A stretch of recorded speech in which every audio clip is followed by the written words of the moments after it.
kababayan. And this is the first time na maririnig nyo to dito sa akin, mga kababayan. No, ako ho'y natatakot sa grabe ng mekanismong paninira ng mga ito, lalong-lalo na sa panahon natin ngayon. Tayo ho ay ayaw ho natin sa fake news. Ayaw ho natin sa fake news peddling. Hindi ho tayo pabor doon. Tayo ho, mga kababayan ko, ay naninindigan na pawang katotohanan at pawang tama dapat ang naririnig ng taong bayan.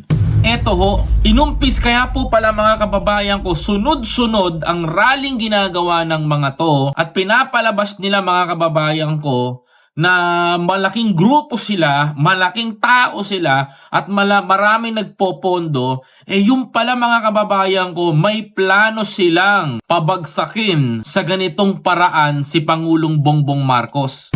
Sa anong paraan, biyahe ni Koy? Yan ang malalaman natin. Sa anong paraan? Una, nagkaroon na September 21 na gulo sa Mindiola, sa iba't ibang parte ng bansa. Nagkaroon ng mga problema. Di ba, mga kabayan ko? Nagkaroon ng mga pukpukan, rambulan with the police, sa ating mga kapulisan.